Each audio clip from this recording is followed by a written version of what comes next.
classic duffed bunker shot. Is that a shot that you hit a lot? The big problem I see with people in bunkers is there's too much emphasis placed on hitting into the sand.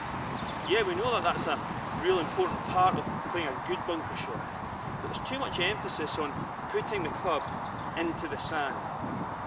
Remember that your setup in a bunker shot controls a lot of the aspects of how well you hit it. You lower your feet lower than the ball, and you place the ball forward in your stance for the club you're about to use. So those two aspects have already pretty much guaranteed you're going to hit the ground before the ball. The key thing is how we move through the shot, and I get back to the movement and delivery of the club that we talked about lots in trying to improve your long game technique. The biggest problem I see in bunker shots, the body gets fixed and all the effort and energy goes on delivering the club down and into the sand. Too much sand's been taken too early in the swing. There's not enough focus on through to the target. So what I'm going to try and do is give you a little bit more idea of the concept of swinging through the ball again. So we spoke a lot about trying to hold the angle in the swing so we're delivering the energy down and through at the same time. That's no different in a bunker shot. We're going to catch the sand a little bit before the ball, but we're really going to try and hold the energy long enough that our club head is swinging down and through to the target. But rather than in a full shot where we spoke about trying to hold the energy long enough that when we hit down and through, the toe releases over to point to the target, I want you to think about releasing the club head slightly differently. When you're ready to release that energy more through the ball, think of the face of the club releasing up to the sky. So you're trying to hold the loft on the shot, and that's just going to create a little bit more height for you.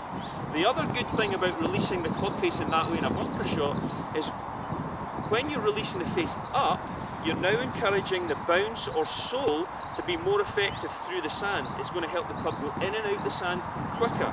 If you start to release the face down too much, you're going to lead with a sharp edge and it's going to dig like a spade. So we're going to hold the energy just as long as a normal shot, but when we release that energy, we're going to release the face up to the sky to get a little bit more height. Which brings me to my next point. All too often, the focus is on hitting before the ball in a bunker.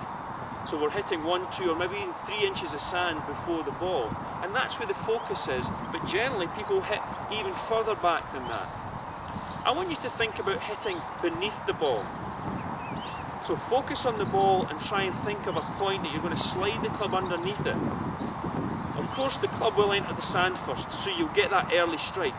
But the key thing is you'll be focusing more on getting underneath the ball, that you'll be now swinging through rather than into the sand. So we're going to hold the loft on the face a little bit more, release beneath the ball. But the one thing that you can do to practice that, to bring those two key aspects together, is just very simply come down to the practice bunker and just make some swings where you're conscious of taking enough sand with enough energy to get it out onto the green. If you can get the sand onto the green, there's a chance you'll get the ball onto the green. If you can't get the sand out the bunker, you won't get the ball out the bunker either. So let's put those things together and see if we can commit to the shot a little bit more. So the normal bunker setup, dig the feet in slightly, ball slightly further forward. Now it's just trying to hold energy long enough, but when we release the face, we release it up to the sky.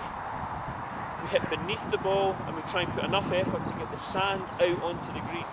So let's see how we get on with that.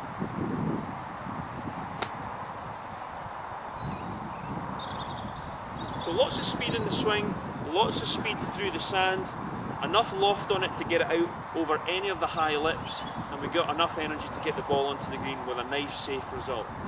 The more you do it, the more confident you'll feel, the more you'll start to understand speed and how the sand affects it, and then you'll start to vary the shots. But just remember, release the energy through to the target, release the face up to the sky, hit beneath the ball, and give it enough oomph to get the sand onto the green.